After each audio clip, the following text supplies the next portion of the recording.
y agradecidos con el Señor primeramente por sus bondades y compasiones, por todo este tiempo que nos ha concedido de vida y oportunidades de aprender una vez más o ampliar el espectro de nuestros conocimientos acerca de la verdad histórica y la verdad de su palabra, como lo expresan las confesiones y credos del cristianismo, en este caso también ya hoy avanzando en terrenos del siglo XVI.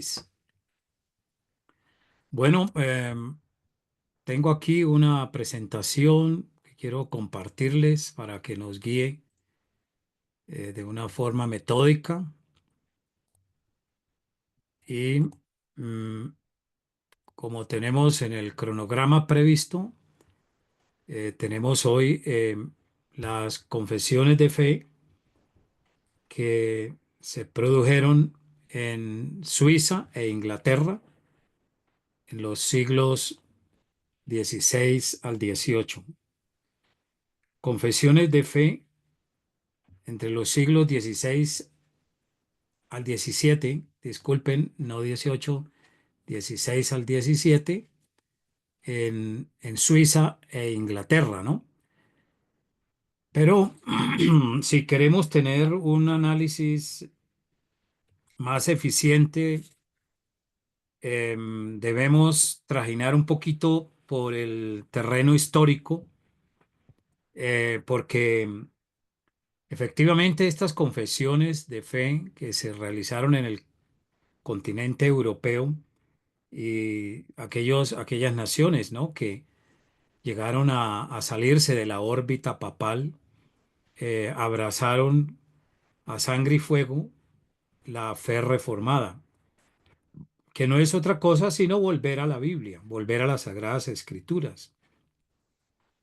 Así es que, como pueden ver, aquí pues tengo algo que he titulado Convulsiones del mundo europeo por la reforma religiosa, teológica y sociocultural que se origina por la lectura y el estudio de las Sagradas Escrituras.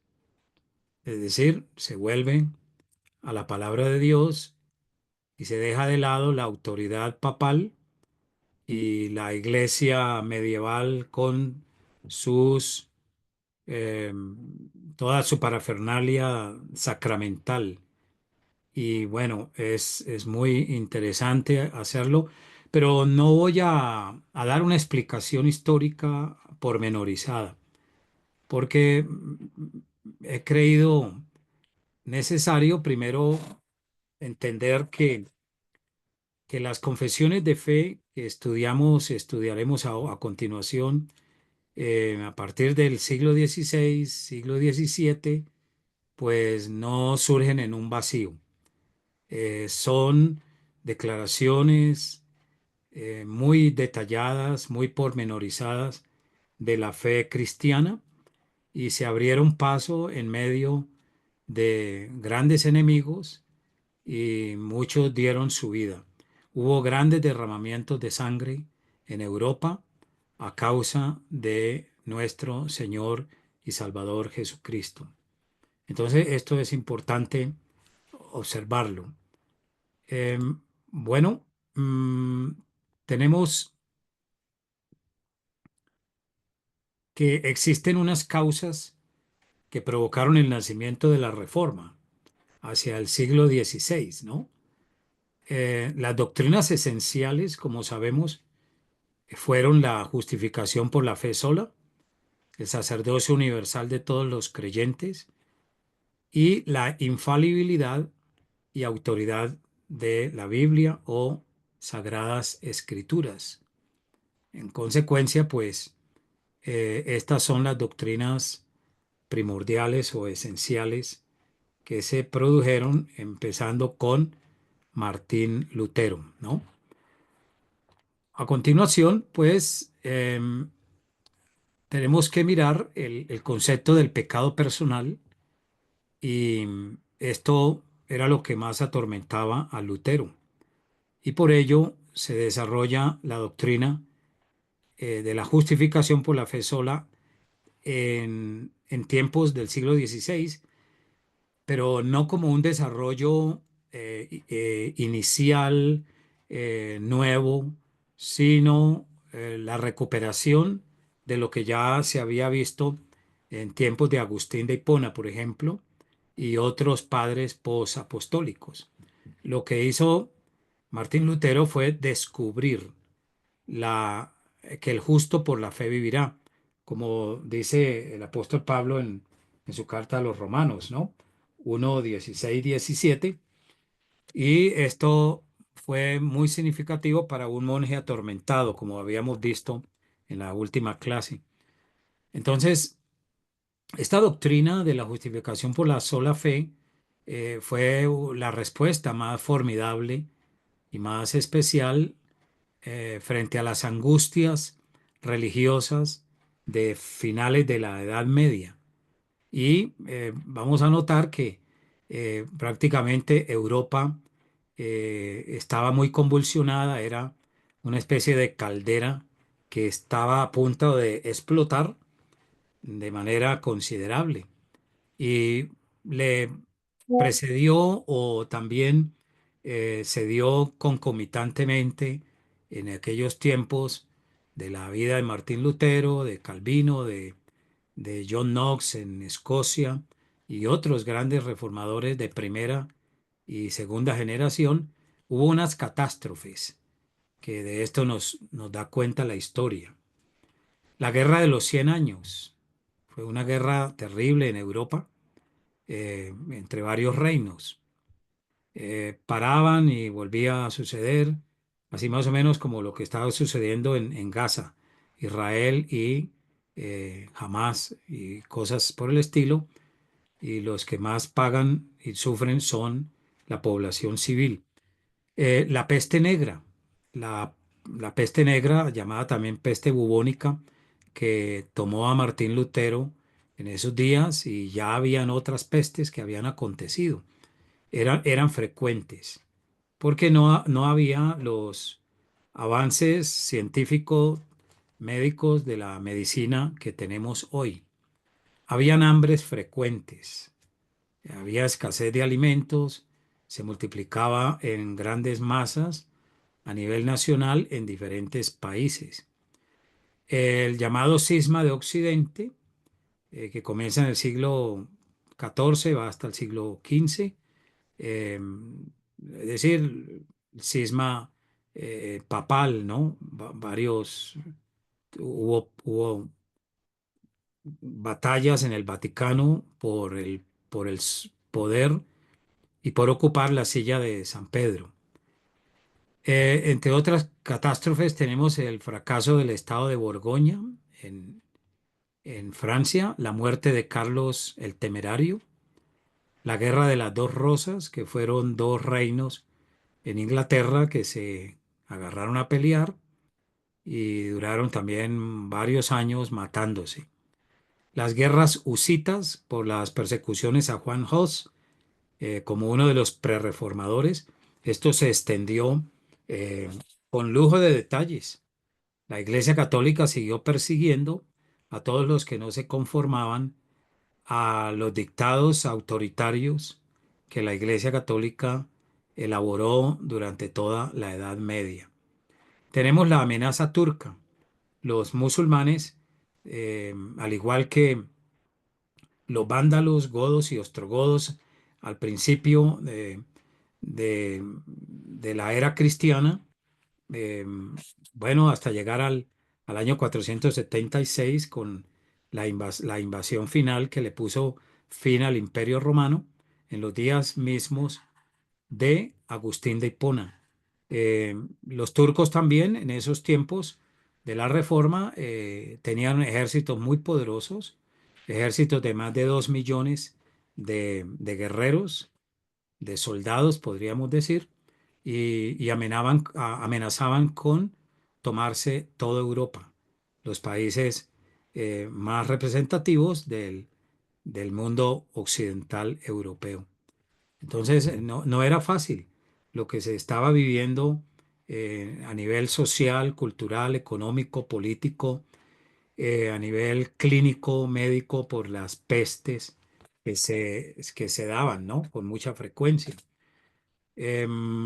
Bueno, tenemos también que, entre otras causas, tenemos que individual y socialmente los, los europeos, ¿no? Empiezan a tomar más conciencia de la maldad y del pecado de ellos, que era la fuente de todas sus desgracias. La gente decía, bueno, no voy a volver a pecar, pero el hombre seguía siendo esclavo del pecado. Eh, tenemos unos crímenes muy populares, muy famosos de aquellos tiempos, como fue el asesinato del duque de Orleans en Francia, el asesinato de Juan Sin Miedo en Inglaterra, el asesinato de los hijos de Eduardo IV también en Inglaterra, y en Italia, la emboscada de Sinigaglia, organizada por César Borgia, la famosa familia de los Borgia, que siempre estuvieron peleando con los Medici y aún los Fugger de Alemania por lograr la hegemonía política y económica en todos los reinos de Europa. Entonces, estos fueron crímenes famosos que sacudían permanentemente a los europeos, ¿no? Es materia de historia, como usted de pronto ya sabe y habrá leído algún buen libro o un par de libros que hablen de la reforma de manera completa. Tenemos otras causas, la creencia y miedo de que nadie iba a entrar al cielo luego del cisma de Occidente que ocurrió en la Iglesia Católica entre 1378 a 1417. En la historia de Dionisio el Cartujo, las piedras claman por el castigo del pecado, se decía. Era una época de mucha crueldad judicial. No habían juicios justos. Por ejemplo, la bula Sumis Desiderantes del Papa Inocencio VIII hacia el año 1484.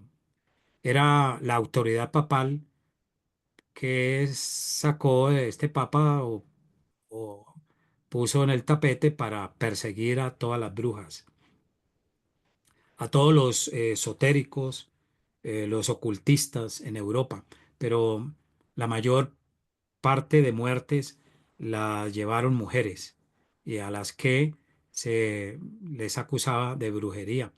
Y por esto salió un breviario, un documento que decía cómo matar las brujas, cómo acosarlas, cómo descubrir brujas, las mujeres que eran acusadas y que practicaban la brujería. Se llamó en latín el Malleus Maleficarum, el Maleficarum, o que traducidos quiere decir martillo contra las brujas. Y aquí tenemos unas imágenes, unas pinturas que existen en los museos de Europa, especialmente en Italia, Francia, Inglaterra, España, ¿no? El Malleus Maleficarum. Entonces, em, entre otras causas, tenemos las predicciones de peores males. Se hablaba de la próxima ruina de Roma y la venida del anticristo. Hoy en día, los hermanos dispensacionalistas son los que más hablan de la aparición del anticristo y que ya el anticristo va a venir y que ya está y que, bueno, sin embargo, continuamente por ciertos tiempos también ocurre lo mismo que pasaba en Europa en aquellos tiempos. No, no es nuevo. Y ahora podemos ver igualmente cómo los países de Europa eran sociedades muy obsesionadas por la muerte, ¿sí? Existía la necromancia. ¿Qué es la necromancia? ¿Alguien quiere opinar? ¿Puede decirnos necromancia? La clave está en la palabra mancia. Consultar a los muertos. Muy bien, correcto. Sí, señor. Todo lo que tiene que ver con buscar revelación, sentido a la vida que queda en este mundo una vez que han partido seres queridos. Sí, entre eso está el espiritismo, eh, etcétera, ¿no? La necromancia. Está la tanatología romanista, que habla del purgatorio, hablaba de todo un mundo que tiene que ver con el reino del Thanatos en griego, el Thanatos, que es la muerte, y bueno, se especializó en los temas del purgatorio con los sufragios, con los escapularios, con las indulgencias y todo lo que ya vemos que ocurría en Europa. Y vamos a darnos cuenta que todo esto generaba una gran confusión en la mente del mundo europeo, en todas las sociedades, doquiera dominaba el catolicismo romano. Pero también estaba la macrofagia social. Bueno, la macrofagia se da en biología, que son ciertas células que se comen a otras células malas y así tenemos salud nosotros, como los glóbulos blancos se van comiendo a los glóbulos rojos que se descomponen para que no nos causen enfermedades. Y también los glóbulos blancos pueden operar matando virus, bacterias, etcétera, etcétera. Pero traducido a aspectos religiosos, políticos y sociales, examinando un tanto lo que son las anomías sociales, los países anómicos son los países que están en crisis permanente de orden público. Son los países que tienen dictaduras y por lo tanto se alimentan de muertos. La sociedad se alimenta de los muertos. Entre más gente se mate, una cúpula militar o un grupo político que se apodera de un país, como lo está Venezuela, lo está Nicaragua, todavía Cuba, otros países por allá en Europa con sociedades musulmanas o por ejemplo Afganistán, Pakistán y otros países donde no hay paz continuamente. No importa el concepto religioso, ¿sí? Anomías sociales del griego anomos, ¿no? Sin, como prefijo sin, y la palabra griega nomos, ley, quiere decir sin Dios y sin ley. Entonces, eh, los europeos en la época de la Reforma también eran macrófagos, porque mataban mucha gente, asesinaban, se asesinaban príncipes, reyes, también en el papado los tíos mandaban a matar a los sobrinos que iban emergiendo o ascendiendo para ocupar el trono papal de Pedro, del apóstol Pedro, supuestamente, ¿no? Sabemos que no hay sucesión papal a partir del apóstol Pedro, pero por nombrarlo, como dicen los historiadores. Miren, estos dibujos son dibujos de aquellos tiempos, de la Edad Media. Están en internet, hoy en día pues se puede tener acceso a todos estos dibujos, pero estos dibujos tenían por nombre danzas macabras, las danzas macabras, y en este otro dibujo que está enrojecido, el tratado de las penas del infierno. Siempre se dibujaban figuras horripilantes, pintadas por artistas, y era para horrorizar la mente de la gente. A veces o generalmente lo hacía la Iglesia Católica y así dominaba a las poblaciones. De esta manera dominaba a la gente y mantenían un control político, religioso y económico sobre un mundo europeo ignorante que no podían leer la Biblia porque comprar una Biblia era muy cara. No había estudios de la palabra de Dios, solamente leían la Biblia por conveniencia los nobles de la clase alta los distintos reinos de Europa, también la Iglesia Católica, pero sabemos que oculta la Biblia, el Papa oculta las escrituras y más bien saca es el arma de la tradición, las cosas que supuestamente Jesús enseñó a los apóstoles, pero no están en la Biblia, no están en el Nuevo Testamento. ¿Como cuáles? ¿Me pueden decir ustedes qué es la tradición católica que hasta el día de hoy en los países latinoamericanos está viva, El como lo está purgatorio en es uno de esos. Italia, en Portugal, en Austria, en Francia, en España? ¿Sí? Como, El purgatorio es uno de esos. muy bien, purgatorio, ¿qué más? El, el- La el autoridad del limbo, magistrado. ¿La qué, hermano Emel? limbo, donde van los niños, Ah, el infantes. limbo, los niños, sí. Bueno, también la misa, el Consubstanciación. rosario, Mm. la Virgen María, la corredención de la Virgen, el primado apostólico del Papa, o sucesión. Bueno, todo lo que la enseña la Iglesia, incluyendo misas por los muertos y todo lo que enseña la Iglesia de Roma. Esa es la tradición católica romana. Las reliquias también. ¿La qué? Las reliquias. Las reliquias. Sí. Ajá, sí, señor. Muy bien. Todo esto que estuvimos viendo en la clase pasada. Bueno, entonces, imagínese una sociedad aterrorizada, llena de miedo, insegura, con hambres, pestes, un reino peleando contra otro. Europa era una caldera que explotaba a todo momento. Yo creo que América Latina se parece un poco a esos tiempos porque continuamente explota un volcán en Ecuador, explota un volcán en Perú, explota un volcán en nuestros países. Bueno, Colombia, gracias a Dios, por ahora no le han explotado los volcanes sociales, quiero decir. Pero México, bueno, Colombia también en cierta manera. eh, y así era Europa en aquellos tiempos. Entonces, estoy presentando todo este drama introductorio de carácter histórico porque, vuelvo y repito, las confesiones de fe y los credos que surgen en la Reforma fueron estudios, documentos.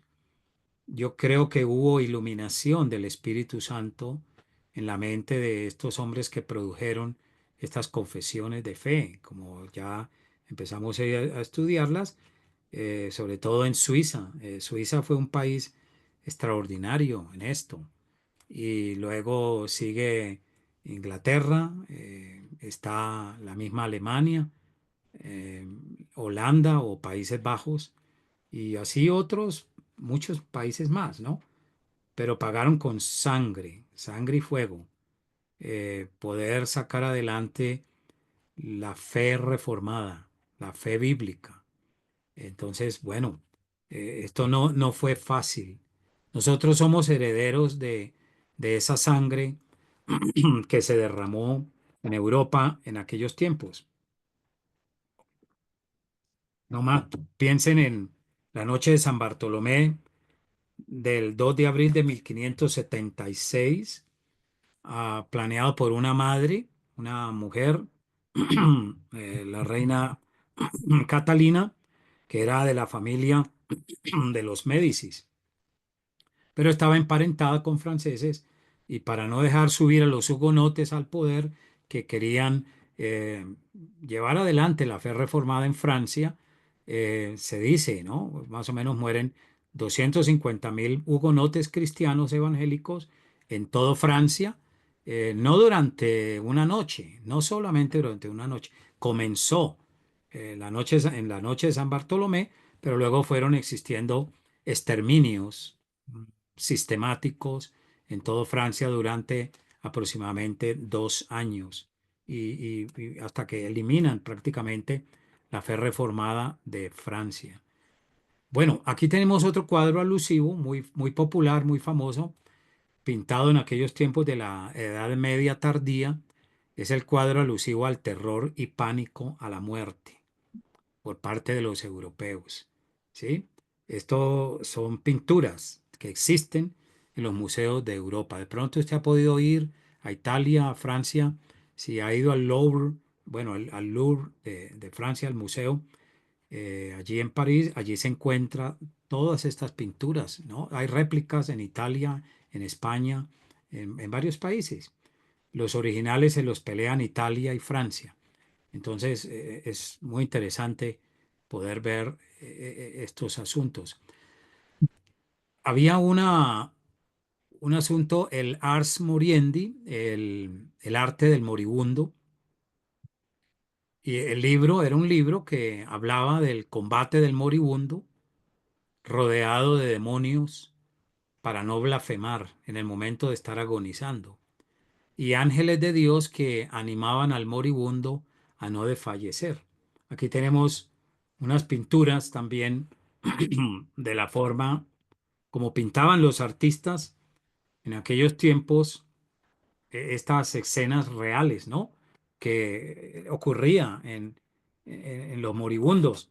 Y generalmente usted ve que había gente de la curia papal que cuando veían que el que estaba muriendo o iba a morirse era un rico, eso peleaban las órdenes católicas franciscanos contra, bueno, aún el jesuitismo también, después de que nacen los jesuitas en el siglo XVI. Y todos los curas peleaban para ver cómo hacían que el moribundo escriturara o dejara en testamento las grandes riquezas que tuviera para donarlas a ellos, a la Iglesia Católica, y así también había enriquecimiento ilícito por parte de sacerdotes privados. Entonces, qué tragedia, ¿no? Qué tragedia tan tremenda. Europa era una miseria, hermanos, era una miseria.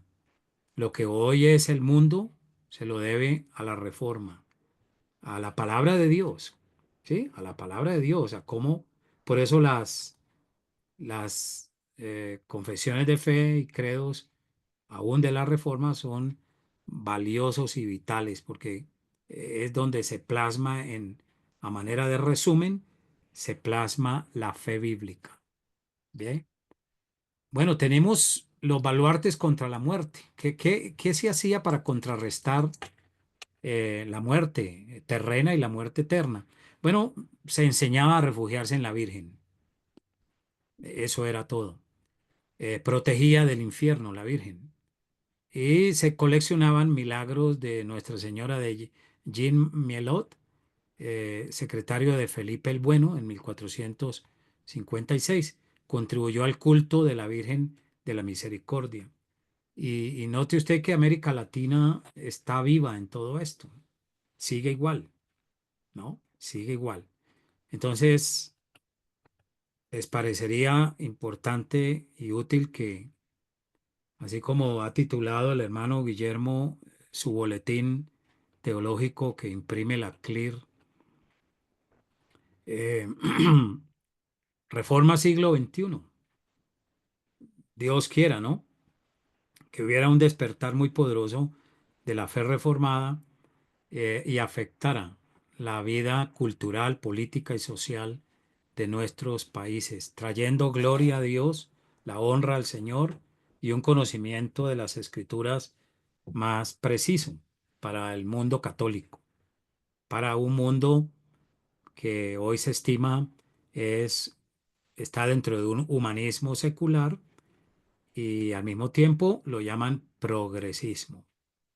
Bueno, ¿qué piensan ustedes al respecto? Hasta ahora lo que hemos dicho. Ya hoy voy cerrando esta parte para empezar a mirar un poquito la confesión helvética y luego pasamos a confesión de fe de Westminster y el catecismo menor, que es lo que les había indicado en la instrucción que envié, porque no podemos ver todo, cada artículo, cada capítulo de estas confesiones, porque ustedes saben, es muy largo. Se nos va un año más si estudiamos pormenorizadamente.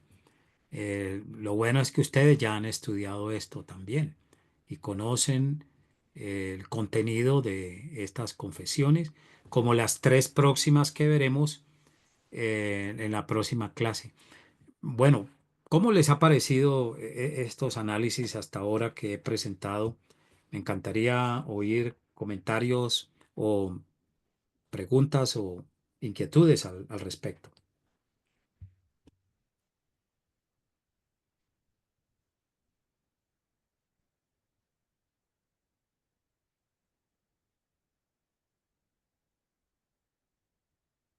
¿Algún comentario? Entonces podemos continuar. ¿O ya habían estudiado todo esto de la muerte de Tengo un comentario, hermano Emel? Adelante. que un libro que a mí me impresionó mucho fue El otro Cristo español de Juan Amacay. Él habla de que una época todavía en el siglo XX y que la Virgen María le daban tributo el ejército colombiano, el ejército la tenían, era la patrona y le daban tributo, le diezmaban a la Virgen, el ejército colombiano, eso a mediados del siglo pasado, y cómo eso después de siglos se ha encristado en la cultura latinoamericana, todas esas costumbres paganas de la Iglesia Católica. Sí, señor, todavía. Eso es, no ha habido cambio. Así es. Bueno, tenemos, muchas gracias. Adelantándome un poquito, el politeísmo y culto a los santos. En tercer lugar, devociones a Jesús y a la Virgen hacía que se ganara indulgencias. Bueno, me hizo la tilde aquí. Hacía que se ganaran las indulgencias.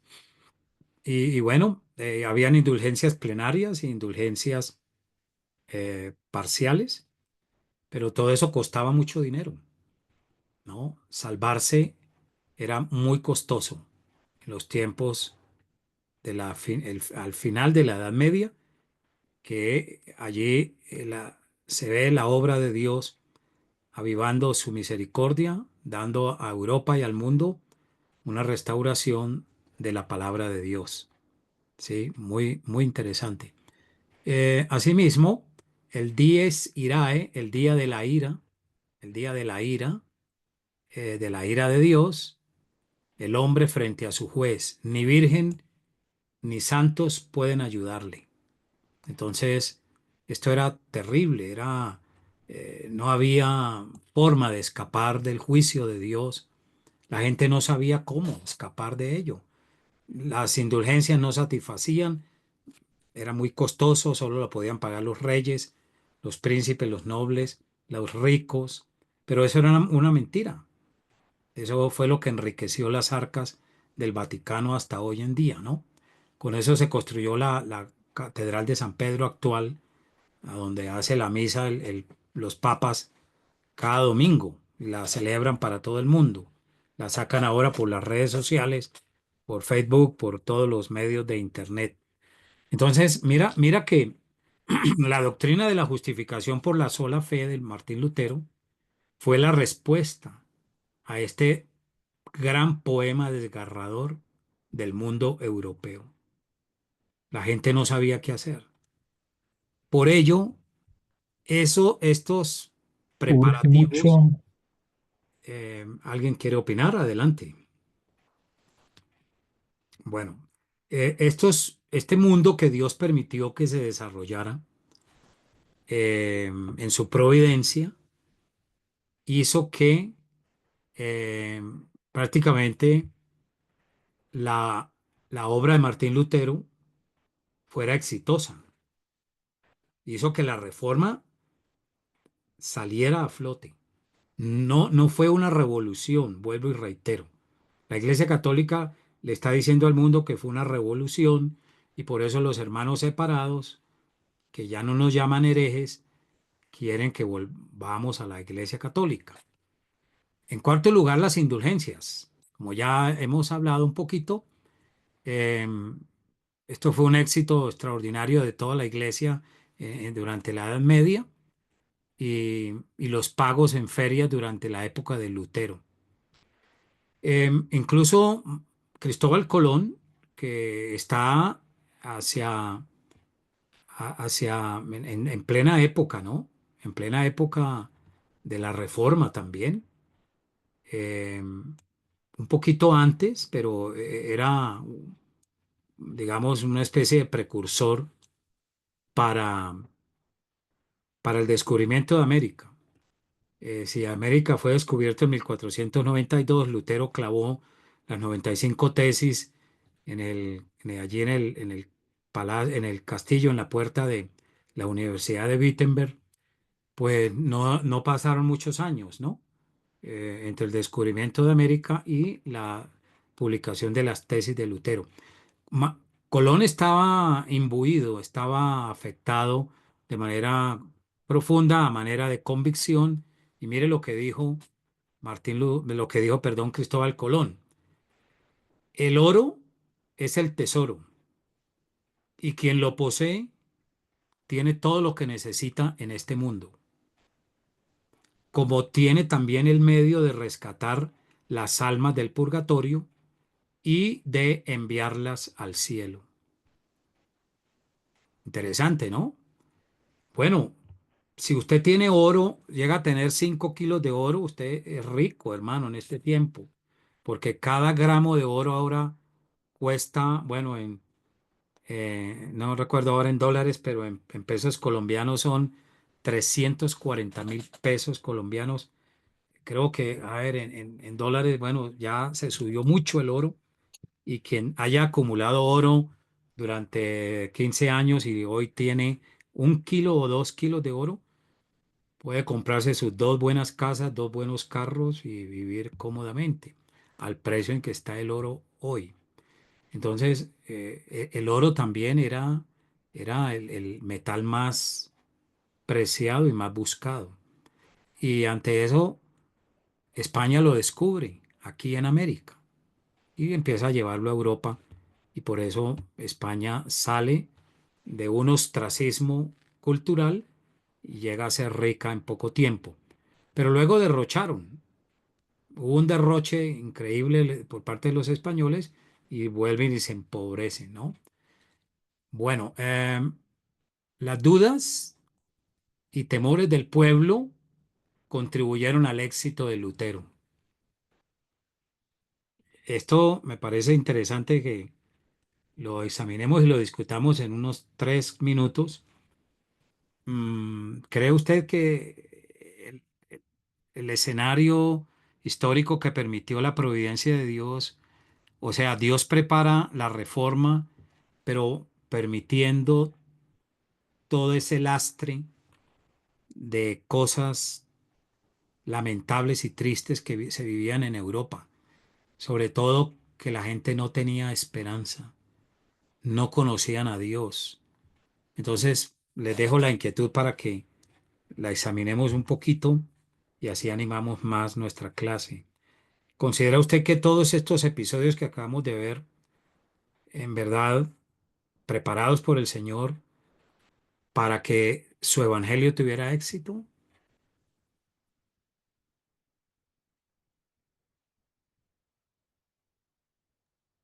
Creo que definitivamente ahí estuvo la providencia de Dios llevando pues, a su pueblo a entenderse como columna y baluarte de la verdad y a estar entonces dispuesto a ver.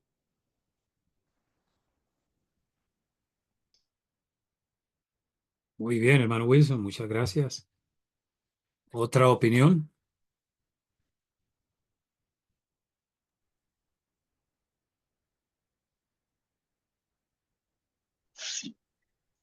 Dios tiene una forma de,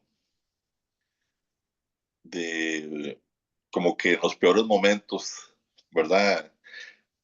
A lo que yo he visto es que en los peores momentos de la historia es cuando Dios saca a la luz la verdad, ¿verdad? Y dice la Biblia que conocerás la verdad y la verdad nos hará libre.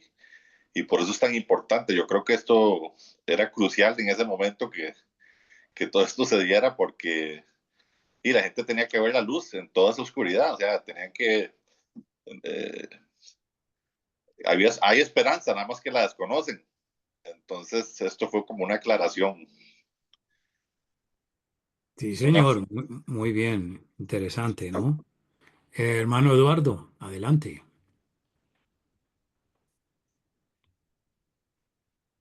Siga, hermano Eduardo, le escuchamos. Hola, buenas. Bueno, sí, hay que verlo desde el punto de vista, bueno, espiritual y histórico, ¿verdad? La reforma fue un periodo de cambio en la iglesia, ¿verdad? Cuestionaron las prácticas de la iglesia católica y eso llevó a que hubiera una relación más directa y personal con Dios, abogando a una interpretación individual de las escrituras, ¿verdad? Entonces, podemos decir claramente que Dios orquestó la reforma y la usó, ¿verdad? Todos esos eventos transformaron, ¿verdad? Y cambiaron por completo todo, ¿verdad? Llegó a purificar, a revitalizar la fe cristiana, ¿verdad? Y, y eso ayudó a que cambiara el mundo, ¿verdad? Refleja una visión del significado divino y el cambio de la práctica de la fe cristiana como se conoce hoy en día. Muy de acuerdo, sí, hermano Eduardo. Eso ocurre, por eso el pecado es el mayor enemigo de Dios y de nosotros. Bueno, a Dios nadie le disputa el poder. El pecado del hombre y del diablo no van a disputar el poder de Dios, ¿no? Él es Dios y es soberano. Pero el pecado nuestro, como el gran enemigo que nos quiere destruir, y bueno, también eh, para Dios significó pagar un precio muy, muy elevado, muy alto, ¿no? Hermano Gravin. Sí, buenas noches. De mi parte, bueno, sin lugar a dudas, sí, ahí se ve la providencia de Dios, ¿verdad? Lo que sí me hace pensar mucho es lo lamentable que estamos ahora, ¿verdad? Digamos, en ese momento era una luz que se apreciaba, que se valoraba, cómo agarraban las escrituras, ¿verdad? Ellos se sentían hambrientos por encontrar aquello que se les había ocultado tanto tiempo.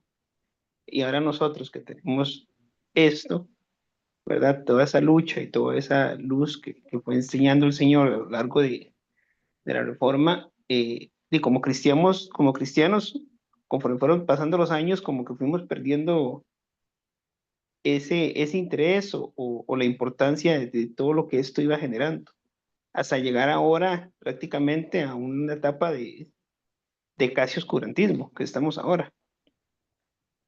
Lo que conversábamos incluso la vez pasada del luteranismo, cómo se han despegado de aquello por lo que tanto luchaban, ¿verdad? Que entregaron la sola fe con tal de estar en armonía con Roma. Entonces, a mí me genera tristeza ver que como cristianos muchas veces somos muy desagradecidos y no valoramos todo lo que hizo el Señor en esa época. Sí, señor, de acuerdo. Muy bien, Eduardo, hermano Blas, sí, no sé, ¿ha sí, levantado la mano o no? sí, Ok, yo Blas, considero adelante, que, hermano. Y yo, luego, consi- siga, hermano. yo considero que el temor es producto de toda la ignorancia y todo digamos, las creencias religiosas, mezcladas, ¿verdad? Que los pueblos conquistados en esa época, pues añadían al estatus social en ese momento, ¿va? A la iglesia. Y entonces, básicamente la ignorancia religiosa y en todos los términos, pero en este caso religiosa, pues sí se daba para ser manipulados. El pueblo era manipulado por las élites, ¿verdad? La jerarquía. Lógicamente, el producto de eso era miedo y temor, los cuales lo usaban la jerarquía para manipular a las masas del pueblo, ¿verdad? Básicamente, era todo un suceso de acontecimientos que iban determinados a, a tener al pueblo en ignorancia, ¿verdad? Para beneficio de algunos pocos. Eso se sigue repitiendo en la historia. así ha sido Sí, siempre. Sí, claro, señor. sí. De acuerdo, hermano Blas. Hermano Mario Campbell, tocayo, adelante. Bendiciones. Sí, bueno, yo considero que toda la reforma, toda la alquimia de los lugares, las personas, todos los eventos que ocurrieron realmente fueron maravillosos, ¿verdad? Uno ve cómo el Señor iba acomodando sus piezas para producir todos esos cambios. Y aunque la falidad de los seres humanos aparecen, ¿verdad? Y muestran que también se hubieron abusos, se ve que el Señor utilizó su mano. Igual el mismo nombre de reforma habla del plan humano. El plan humano era ir quitando cosas malas de la fe católica, pero el mismo ser humano se resistió y no pudo haber una reforma, sino tuvieron que hacer un corte, tuvieron que hacer algo nuevo, ¿verdad? Y por ese lado, con respecto a todo lo que ocurrió en la reforma. Y con respecto a lo que estamos hoy en día, es interesante porque en la época de la reforma había una ignorancia completa de la escritura, ¿verdad? El pueblo en general no sabía cuál era la voluntad de Dios porque no se distribuía la escritura. Pero hoy en cambio, tenemos una abundancia de escritura donde nadie puede negar que puede extender su mano y acceder a todo el consejo de Dios y acceder a buenos maestros, pero más bien lo que existe ahora es una ignorancia de la historia. Mucho de lo que vive el pueblo evangélico moderno es que creen que su iglesia apareció ayer, que fue Ujú. su apóstol, que fue su líder espiritual el que fundó la iglesia. Y si tienen algún tipo de memoria histórica, solo se recuerdan de la famosa calle Azusa, donde se supone que hubo un avivamiento, ¿verdad? Entonces es interesante los dos periodos históricos tan diferentes, pero que igual el centro de la mayoría de los problemas es un tipo de ignorancia de la voluntad de Dios, ¿verdad? Uno en la reforma la ignorancia completa de la escritura y ahora es ignorar todo lo que el Señor ha estado haciendo con su pueblo por lo largo de los siglos, ¿verdad? Todo la verdad, así es, hermano Campbell. Estoy muy de acuerdo. Bueno, entonces voy a leer un momentico los chats que han publicado. Me han parecido muy buenos, muy interesantes. El hermano Osman Domínguez habla de los nominalistas versus realistas, pero tal vez nominalistas versus universalistas. Quizás era eso, ¿no? La batalla por los universales y los particulares que venían de los que seguían el platonismo y los que seguían al filósofo Aristóteles, pero bueno, puede ser también, ¿no?, en otro contexto los realistas.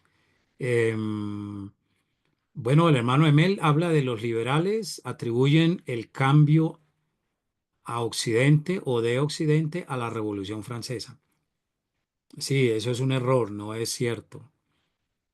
Lo que, lo que ocurrió en Occidente está más que demostrado, es fruto de la reforma a nivel social, político, económico, científico, teológico, religioso, cultural. Esto ya está más que demostrado. Aunque hoy en día a los medios y los historiadores modernos no les interesa y se han olvidado de la reforma, ¿no? El hermano Aldi comenta, esto no es nuevo. Para mí, lo de la concordancia, voy a buscar, bueno, no sé si esto eran pasados, disculpen, pero tal vez eran, sí, disculpen, estaba leyendo lo de, aparecieron. Bueno, para el día de hoy, a ver, hay un comentario del hermano Luis Alberto, muy interesante sobre la necromancia o nigromancia. Creo que es interesante leer sus términos. La nigromancia o necromancia es una rama de la hechicería. Muy bien. Que consiste en la adivinación mediante el examen de las vísceras de los muertos y la invocación de espíritus, requiriendo, según sea el caso, contacto con sus cadáveres o posesiones en vida.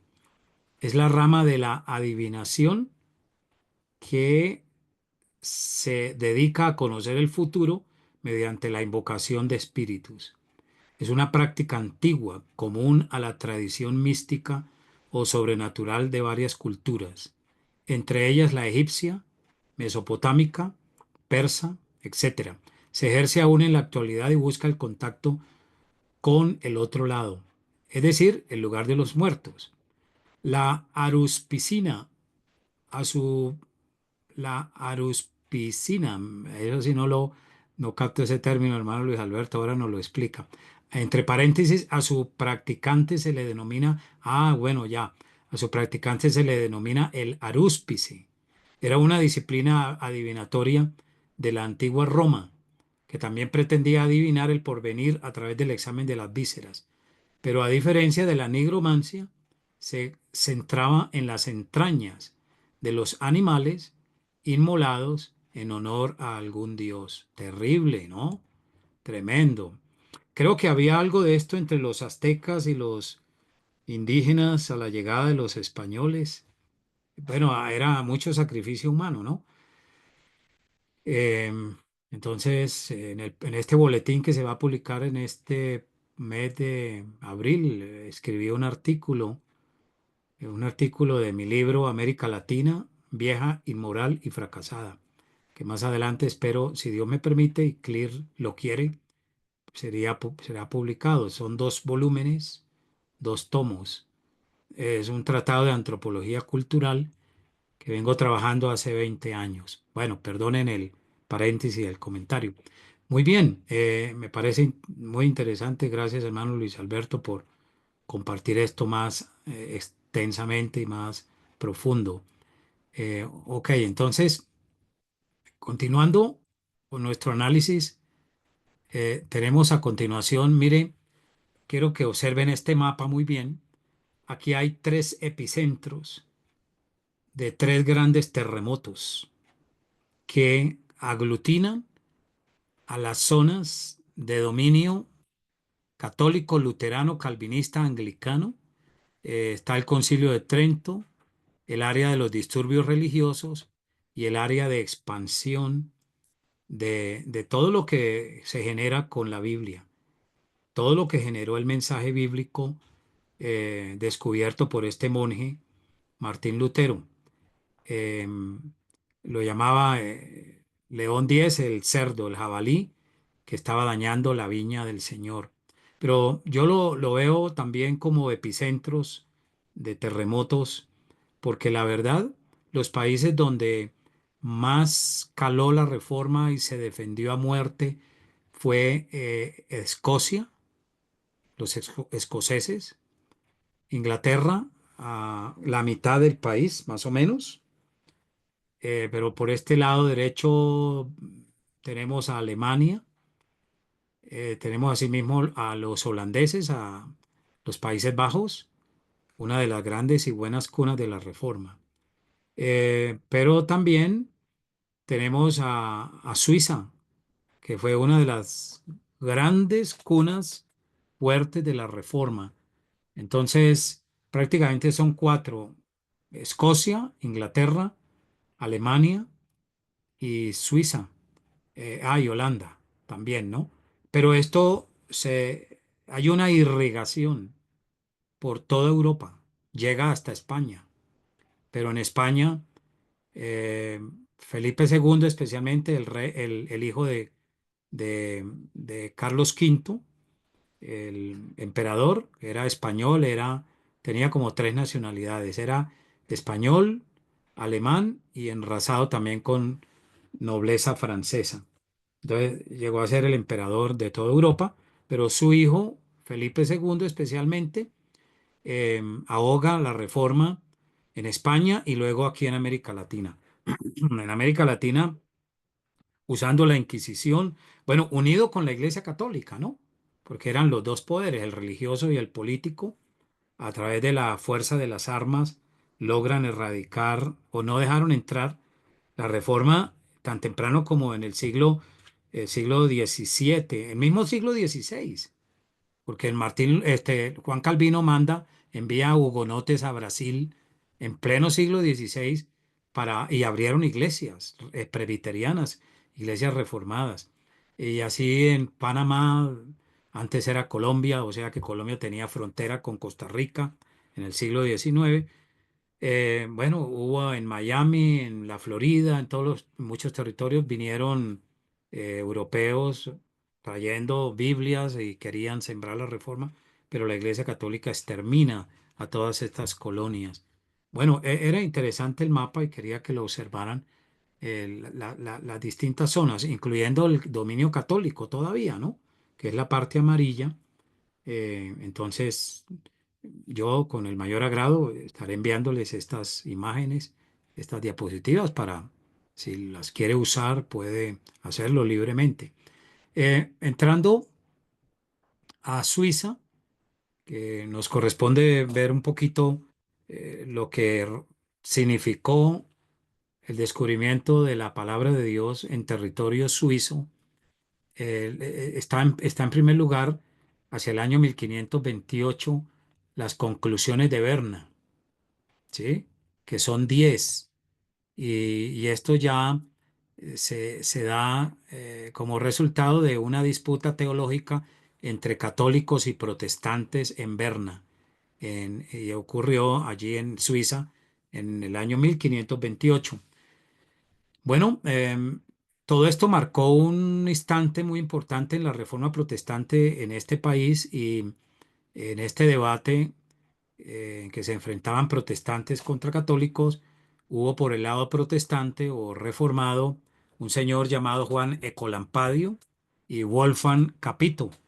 Defendieron con lujo de detalles la autoridad de la Escritura y la doctrina de la justificación por la fe que ya se había esparcido, se estaba esparciendo por Europa, las tesis luteranas y bueno, luego John Knox en Escocia, también lo que estaba pasando en Francia, y así el Espíritu de Dios avivó su obra, vino el viento recio de la gracia de Dios a Europa, ¿no? En mi trabajo que sigo desarrollando del libro que yo les comento, América Latina, vieja, inmoral y fracasada, hay que ponerle la coma a ese título, porque si no le ponemos la coma, diría vieja inmoral, ¿no? Pero estamos hablando de América Latina, coma, vieja, inmoral y fracasada, lo cual América Latina ha sido inmoral. Y mi tesis es que es un continente fracasado. Tiene muchos problemas, muchos fracasos. En conclusión, pues, lo que quiero transmitir es que aquí en América Latina no ingresó, no se dio el marco y la estructura de la reforma por las razones consabidas. Pero hay esperanza. Así es que estas 10 conclusiones de Berna en este año marcaron una pauta sin igual y de ahí en adelante empezó a caer el poder político, el poder religioso que estaba bajo, bajo el dominio del catolicismo romano. Suiza es un país netamente reformado en su historia, pero ya hoy Suiza olvidó esa historia, incluso la quieren eliminar de los libros de historia a, a manos del humanismo secular. Y lo mismo está pasando en Inglaterra, ¿no? Qué triste todo esto. Tenemos las 10 conclusiones, son estas. Yo las envié allí al grupo, pues es una respuesta al catolicismo romano de manera formidable. La iglesia cristiana tiene a Cristo, solo a Cristo como cabeza fundamental. La Biblia tiene toda autoridad suprema. Cristo es el único mediador, el único medio de salvación y satisfacción por el pecado. La Eucaristía o la Cena del Señor no contiene la presencia corpórea de Cristo. O sea, eliminaron la transubstanciación. La misa es contraria a la Biblia, es una blasfemia contra el sacrificio de Cristo. Cristo es el único mediador y abogado de los seres humanos. El purgatorio no existe. Las imágenes no deben ser objeto de culto. El matrimonio no está prohibido por la Escritura para nadie. el celibato clerical es perjudicial, ya que conduce a la impureza. Uy, esto es extraordinario, hermanos. Esto fue una guerra contra el poder más grande que había en Europa y que dominó por 1500 años. Bueno, 1450 años, que fue el catolicismo romano, la iglesia medieval, la iglesia sacramental.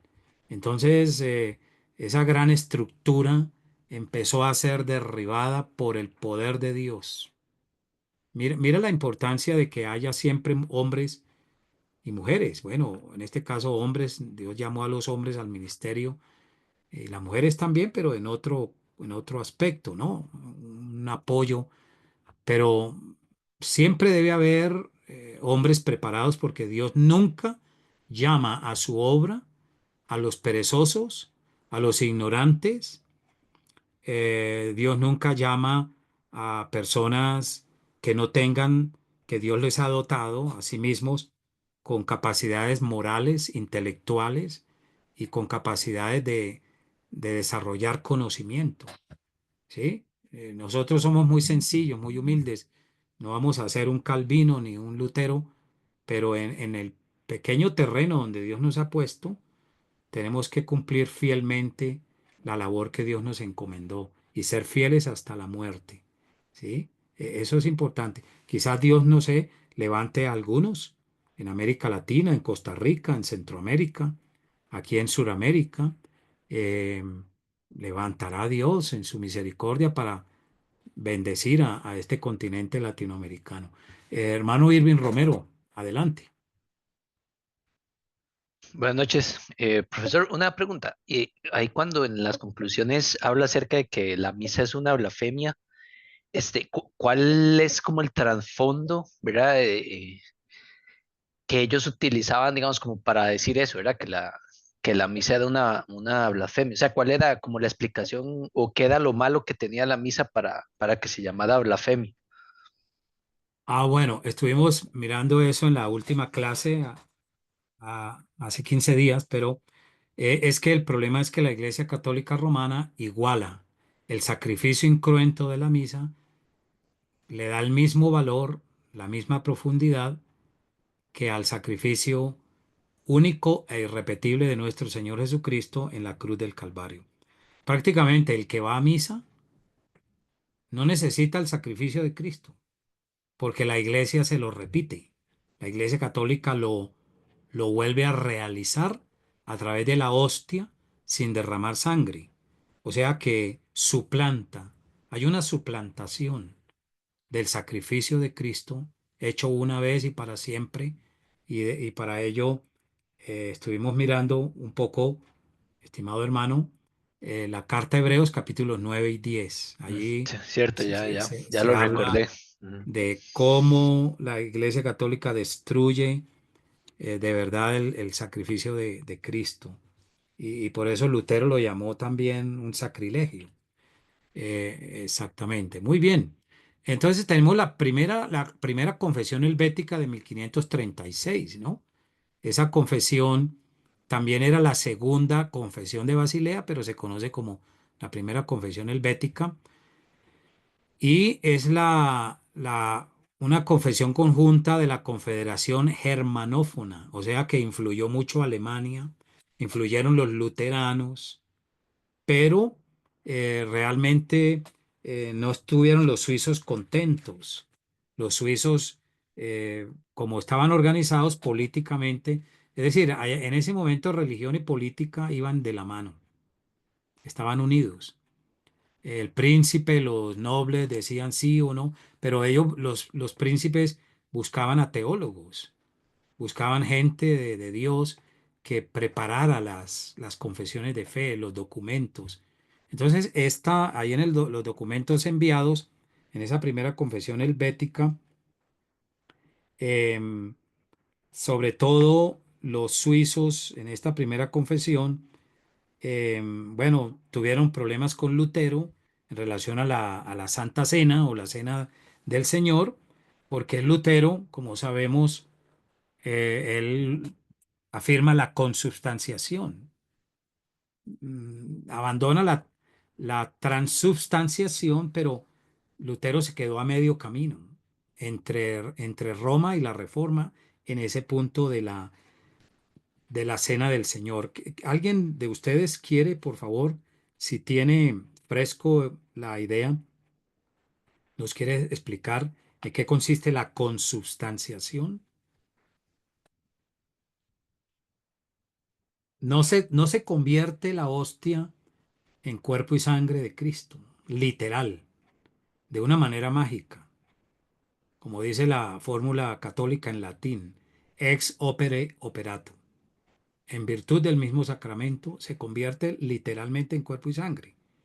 Entonces el comulgante, al comer la hostia, se alimenta de Cristo y está participando del sacrificio de Cristo, pero el sacrificio suplantatorio que hace la Iglesia Católica para mantener al pueblo en ignorancia. Pero Lutero habló fue de consubstanciación. Entonces, o de pronto alguien, si lo busca en el teléfono, Hermano, ahora hay muchos la- medios. lo que indica es que Adelante, hermano. ¿Quién habla? Lo Wilson. que indica es Ah, perdón, Blas. que el pan y la sangre en la, tra- en la No le oímos bien, hermano transubstanciación se Blas. convierte en el cuerpo de Cristo. Y en la consubstantiación es, no, no. Ahí, Sí, ahí me oye. hable. Problemas. Sí, la diferencia es que el pan y el vino se convierten en, en el cuerpo de Cristo. Se le va la voz, hermano Blas. En la doctrina de la transubstanciación. Y en la consubstanciación es que mantienen, se le que siga otro ahí. Está bien, está bien. Muy bien, gracias. Vamos a ver al hermano Aldi. Adelante, hermano Aldi.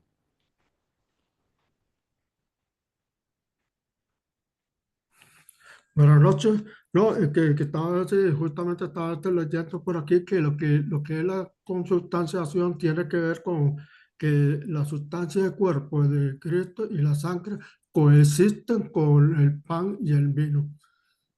Eso es Perfecto, lo que se perfecto, les muy ha bien. entendido. Sí, muy bien, gracias, hermano Aldi. Lo ha dicho preciso y no necesitamos investigarlo más.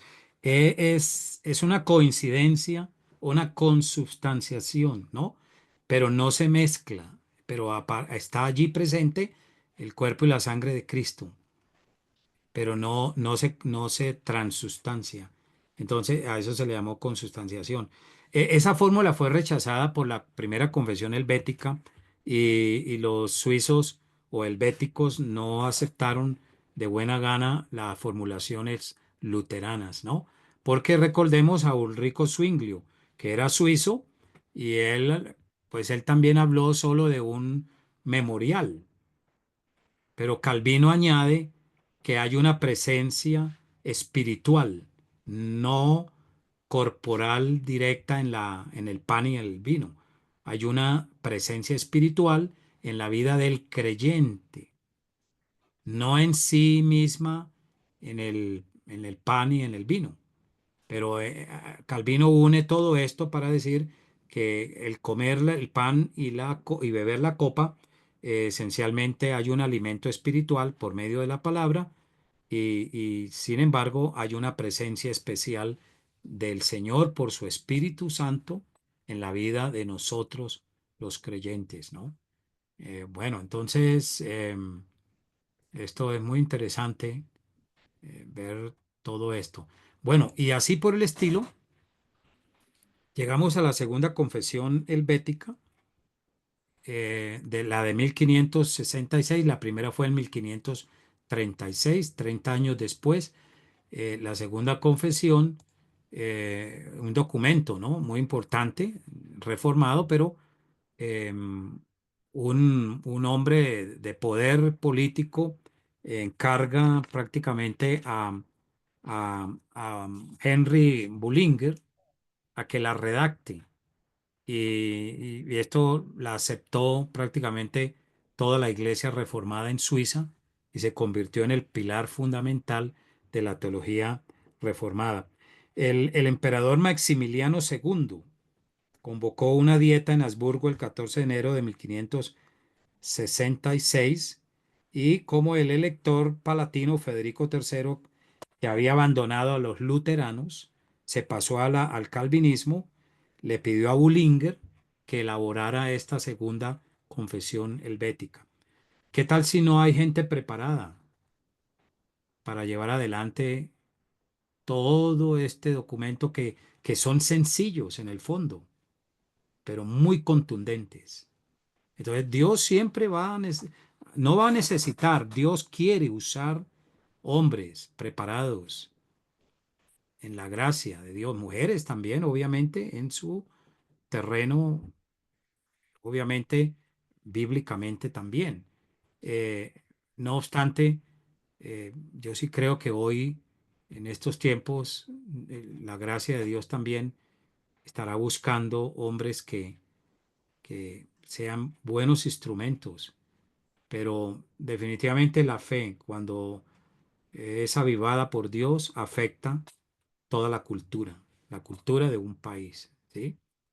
Lo que Zacarías Macaulay en el siglo XVIII en Inglaterra hablaba de la grande, maravillosa y todopoderosa, eh, hablaba de la blancura de la obra de Dios en la vida de un pueblo. La grande temperatura divina la llamó, la obra del Espíritu de Dios. Ocurrió con Wesley a pesar de su arminianismo, ocurrió con Jorge Whitefield o George Whitefield en la época en que Inglaterra estaba desangrándose y muriéndose de hambre en el siglo XVIII. Asimismo, esa confesión helvética, pues yo había pedido que Sí. miráramos un poquito el artículo 8, la caída y el pecado del hombre y la causa del pecado, ¿no? Entonces, mira qué interesante esos artículos. Pues lamentablemente no tiene los versículos bíblicos, pero yo tenía esta hace mucho tiempo, las que leen bien, pero se puede intuir los versículos bíblicos, pero es muy llamativo la forma como escribieron, por lo menos en la traducción que tenemos en español, pues son muy interesantes los artículos, muy bíblicos. Por ejemplo, por pecado entendemos la innata perversión del hombre que todos hemos heredado de nuestros antepasados y que prosiguió siendo engendrada.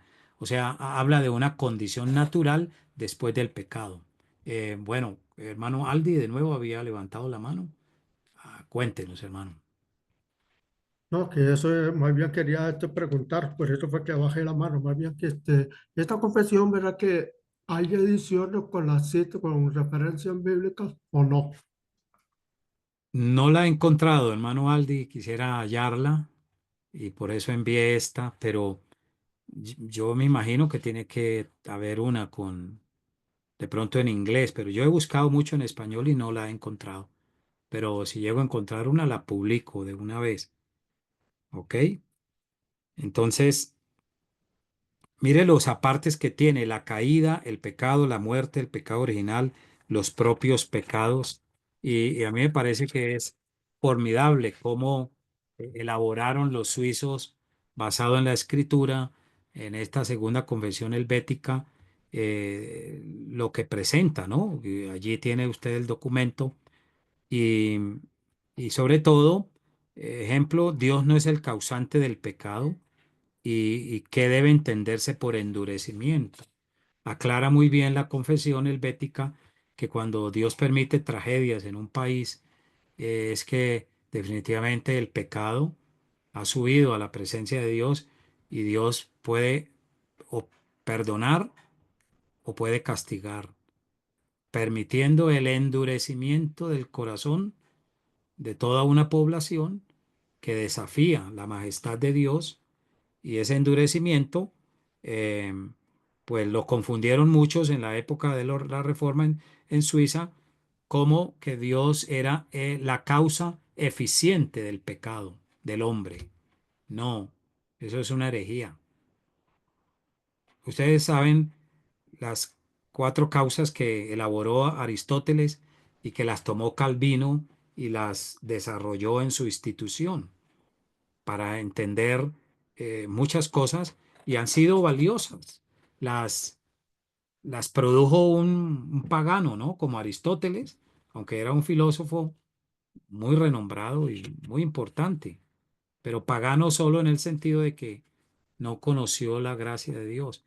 Pero tenemos cuatro causas, según Aristóteles: la causa eficiente, la causa formal, la causa material y la causa final.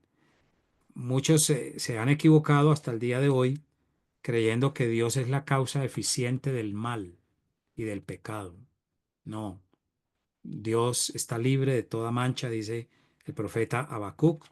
El Salmo 5, 5 al 7 dice que no eres un Dios que se complace en la impiedad y aborreces a todos los malhechores.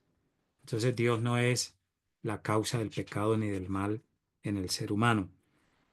Bueno, y también el artículo 22 me pareció muy interesante. Yo no sé si usted pudo leer esta parte, pero el culto en la iglesia y la asistencia al mismo. Qué interesante eh, la actitud que tenían en esos tiempos los europeos que se pasaron a la reforma, y para ellos el culto el domingo era vital, era esencial, ¿sí? Por eso la asistencia al culto y la organización de la iglesia fueron vitales. No hay que abstenernos del culto.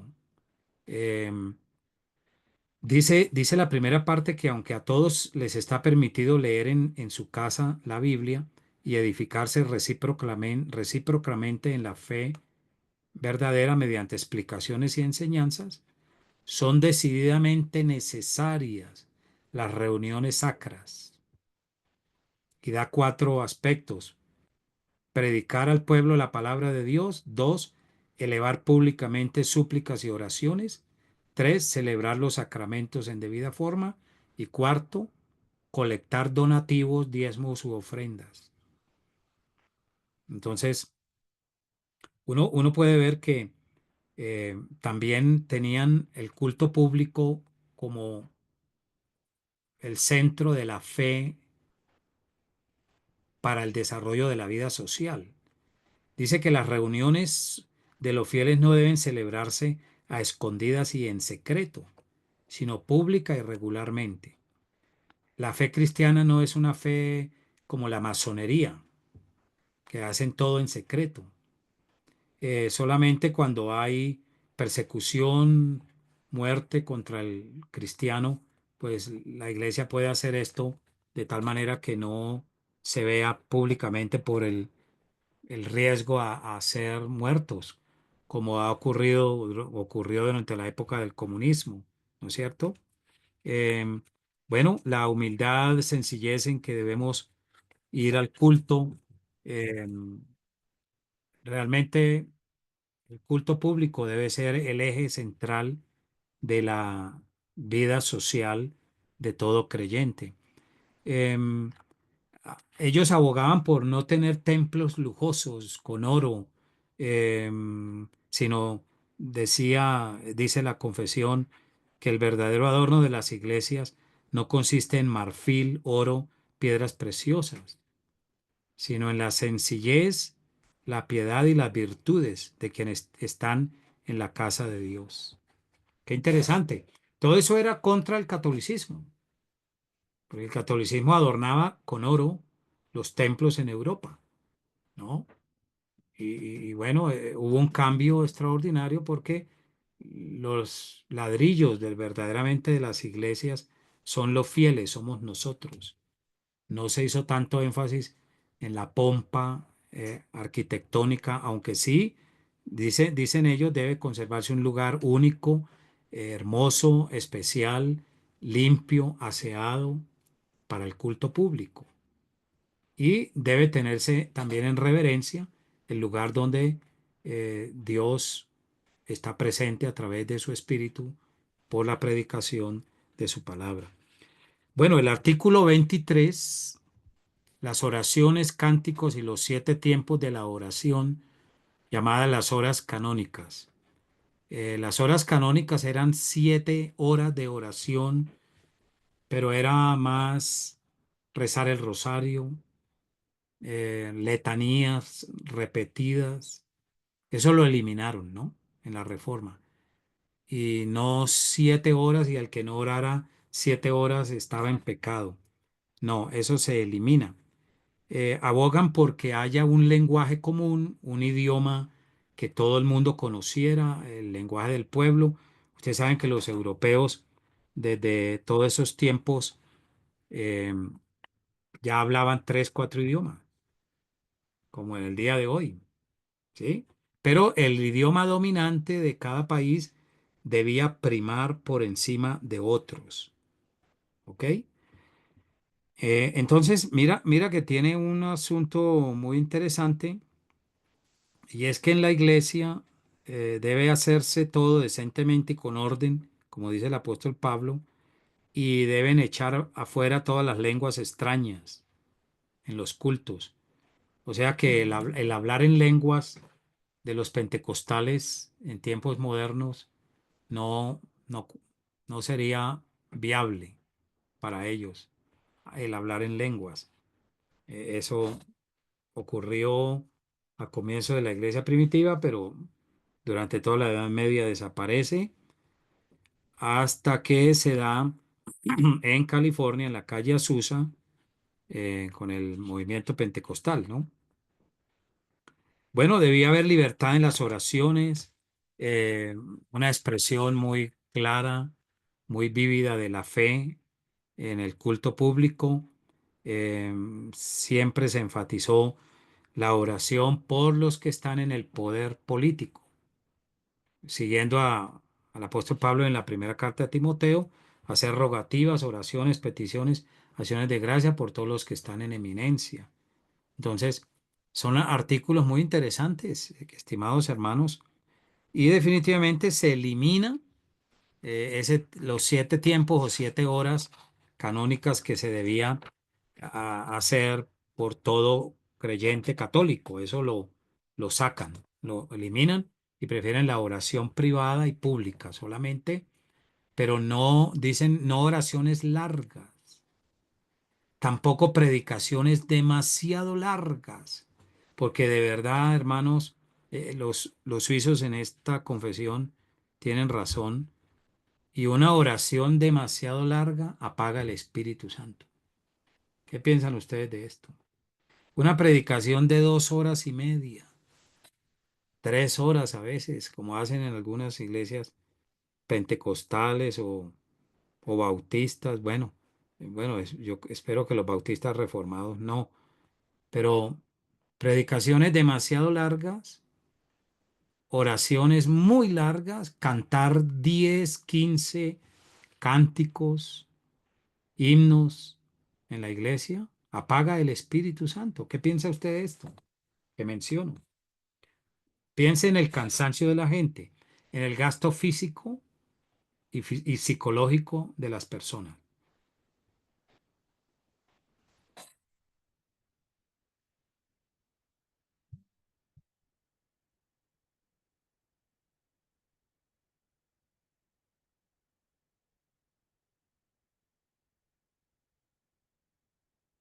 ¿Cuánto demora el culto en su iglesia en total?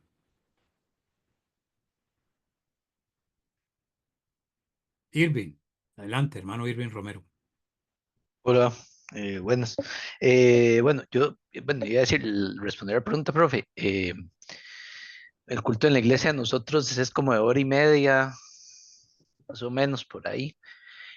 Pero yo lo que quería preguntarle, profesor, a usted era, porque yo he escuchado a algunos pastores y algunas personas como diciendo cuánto más o menos ellos hacen las prédicas y así, y entonces la pregunta que quería hacer era que para usted, desde su experiencia, digamos, durante estos años, ¿cuánto considera que es una buena extensión para una prédica, un culto en domingo? Bueno, generalmente en mi caso yo enseño 50 minutos, a veces una hora máximo, pero si previamente se ha agotado la energía física de los miembros con una hora de cantos, oraciones muy largas, lecturas de la Biblia repetitivas, largas, y se extiende mucho tiempo, cuando pase el predicador, el pastor a enseñar, a predicar, la gente quiere que termine rápido, ¿no? Y todo el mundo quiere irse rápido y están mirando el reloj. Entonces yo creo que en hora y media está bien todo, eh, bien llevado, pero tampoco es una norma estandarizada y uniforme para todos porque a veces hay cultos de 2 horas muy dinámicos, muy bien llevados. No, una predicación de 50 minutos estaría bien, pero de pronto lo que dice la confesión helvética es que no se destruya la, la energía física de los miembros, sino que deben estar preparados físicamente para oír el sermón, que es la Ujú, parte central del culto, ¿no? Hermano sí. tocayo Mario Y ahí, Campbell. iba a agregar Perdón, algo más, siga perdón. Sí, Irving, no, siga que Irving. ahí me surgió otra duda, ¿verdad? Porque ellos en esa confesión lo que hablan es acerca de no lo haga muy largo, ¿verdad? Pero uno ahí se pone a pensar qué significaría largo para ellos en esas épocas, ¿verdad? Porque yo también considero que lo parte, algo negativo que ha traído la tecnología es que ahora lo queremos todo ya o las cosas son más rápidas y usted puede poner, qué sé yo, está viendo YouTube, puede poner las cosas que vayan al doble de la velocidad que va normalmente, ¿verdad? O entonces un minuto dura 30 segundos, un video o lo que sea, ¿verdad? Entonces, eso ha hecho que la gente también, siento yo, en el presente sea un poquito más como que quiere que las cosas sean más rápidas. Entonces yo no sé, yo lo que me puedo pensar es qué significaba para ellos muy largo, si para ellos tal vez muy largo eran 3 horas o 4 horas, ¿verdad? Entonces eso a mí me genera como curiosidad más que todo, como pensar si ese largo ha cambiado de lo que era en ese momento a lo que puede ser ahora por culpa de la tecnología. Sí, bueno, hay un libro que se llama el, el servicio oculto a Dios en la época medieval y en la Reforma. En la Reforma cambió todo y se rompe con ceremonias, reuniones de 3, 4 horas. Yo creo que fueron ajustándose, pero no tengo exactamente, no podemos precisar cuánto era el tiempo y cuánto duraba una predicación de Lutero o de Calvino, ¿no?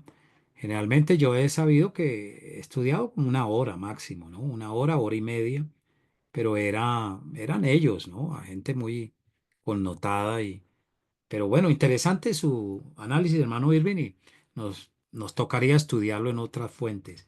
Pero bueno, hoy debemos mirar la parte contextual en que vivimos y culturalmente y en todo, haciendo todo en orden, como dice el apóstol Pablo a los Corintios, decentemente y con orden. Bueno, esto tiene mucho largo como de ancho. Vamos a escuchar a mi tocayo Mario Campbell. Adelante. Sí, digamos, yo creo que es interesante porque no solo el problema de que la gente se quiera ir rápido es peligroso, también está el otro lado del problema que sería que la gente se quede en piloto automático, porque el ser humano se acostumbra a lo que sea. Si usted le da a una congregación un culto de 3 horas, eventualmente los que resistan resistirán y se quedarán ahí, pero la mente se les va a desconectar hasta un cierto tiempo.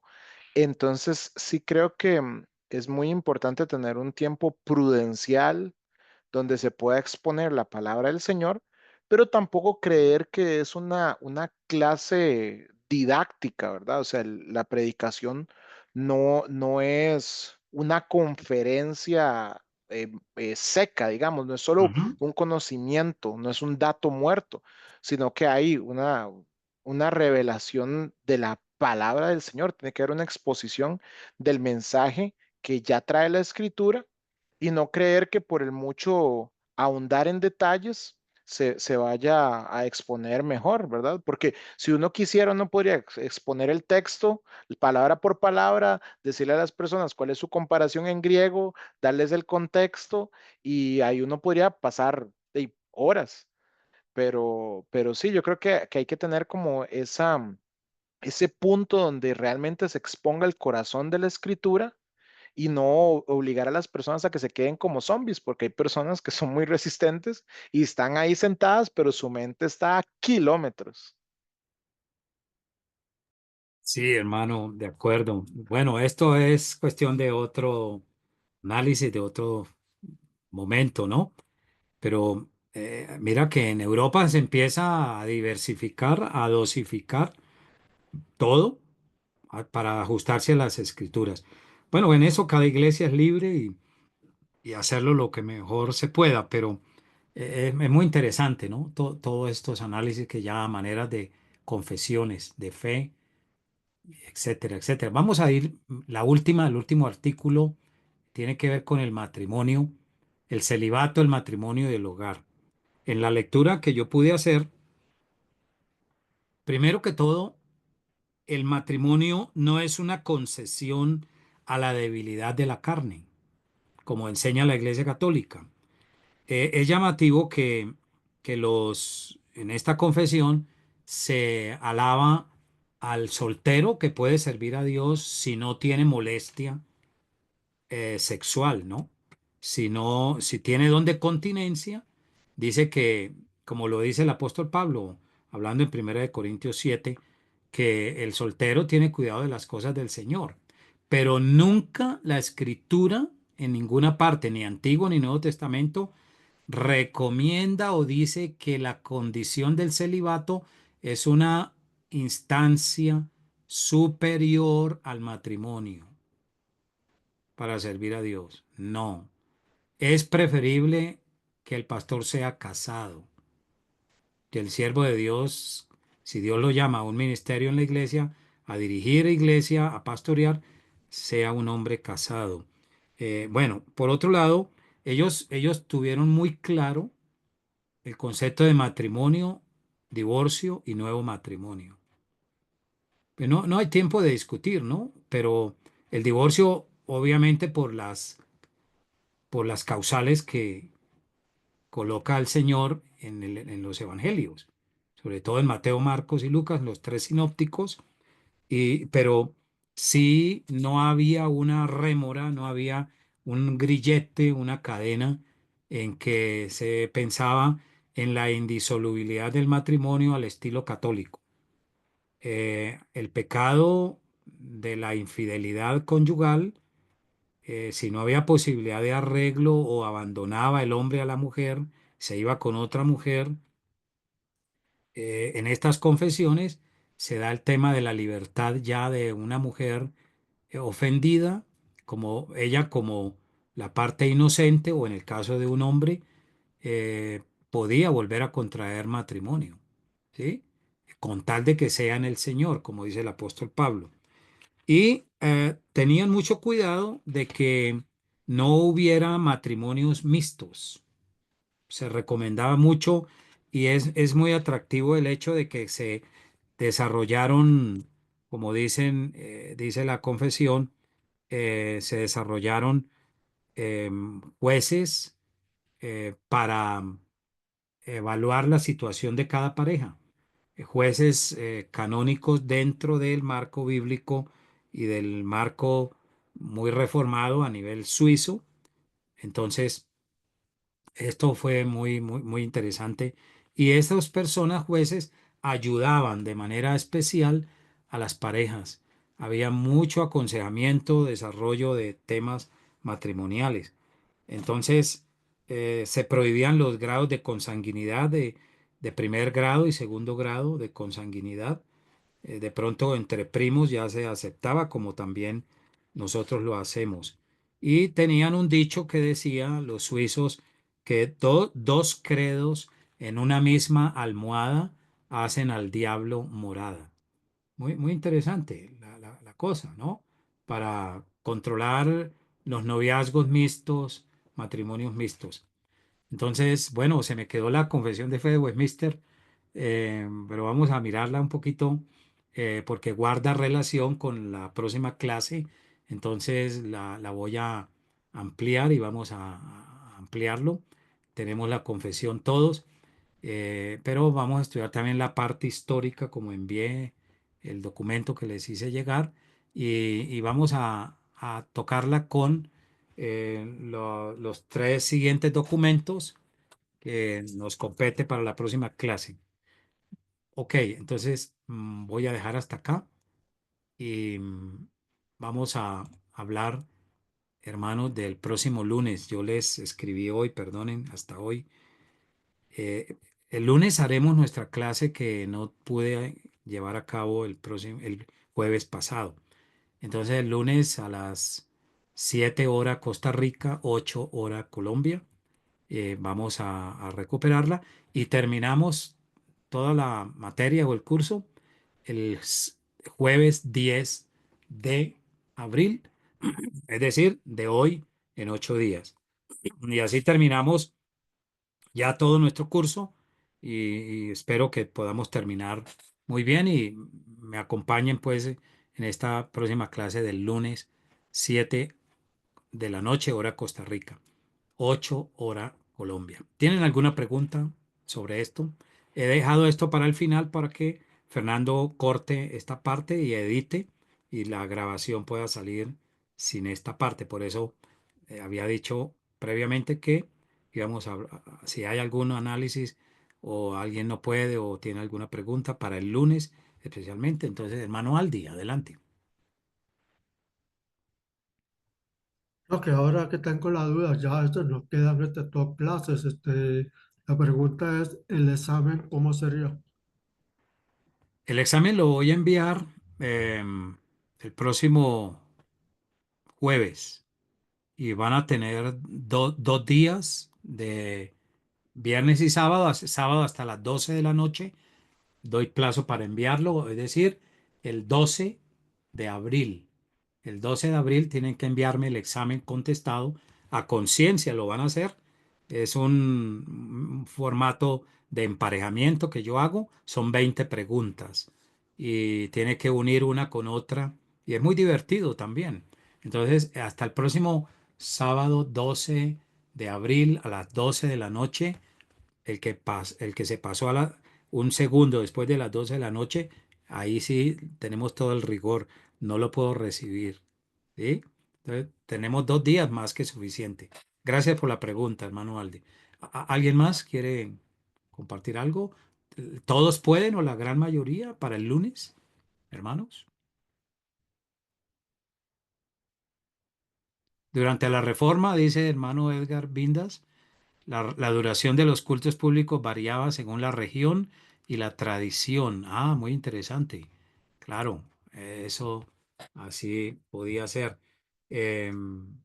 Bueno, yo tengo el libro en español de los cultos, cómo eran en la Reforma y en la Edad Media, ¿no? Bueno, ya lo que más nos interesa es en la Reforma, pero voy a ver si hago algo, escaneo o algo y les envío para hacerlo. Es un libro pequeño, no tan grande.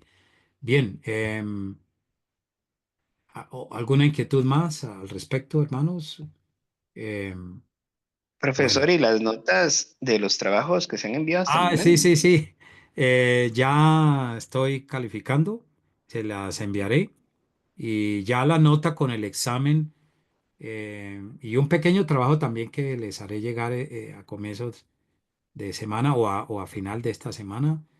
Se trata de un par de preguntas no más para ajustar las 4 notas. Pero los dos iniciales trabajos les estaré enviando las notas a fin de semana. Y ya el cómputo de las próximas notas, sí les haremos llegar con el hermano Fernando las 4 notas y la definitiva, ¿sí? Pero obviamente también les enviaré a cada uno la nota por nota pero ya con la definitiva se las hará saber nuestro hermano director Fernando Obando. ¿De acuerdo? Pero van a conocer las notas, todas las 4, pero ya la definitiva ahí publicaremos la columna respectiva para que todos sepan cuál fue su nota definitiva. Yo califico de 1 a 5, ¿sí? 1 a 5. Y en el sílabo está explícito, bueno, en este sílabo creo que no lo hice, pero más o menos la idea de excelente, bueno, regular, malo, dependiendo, pero bueno, más o menos estamos sintonizados con esto. Hermano Emel, ha levantado la mano, adelante. Sí, el asunto es, disculpe la ignorancia, el temario para el examen va a entrar todo o se va a excluir algún tema o algo así. Todo lo que hemos visto. Voy a sacar de cada sección, de cada clase, unas 2 preguntas o 3 y vamos uniendo esto, ¿no? Sí, va a ser todo lo... O sea que voy a enviarles todas las diapositivas y eso les va a servir, ¿sí? Todas las diapositivas. Las voy a unir en un solo bloque y, y se las voy a enviar en PDF y eso les va a ayudar. Va a ser de todo, ¿no? Muy bien. Finalmente, ¿alguien más quiere anotar otra cosita por ahí? Bueno, creo que estamos claros. No les quito más tiempo, queridos hermanos. Han sido muy amables. Muchísimas gracias por su participación, por tolerar a este profesor de pronto y nos vemos el lunes entrante con la ayuda del Señor. Felicidades y una buena noche para todos. Gracias. A las Buenas cinco. noches.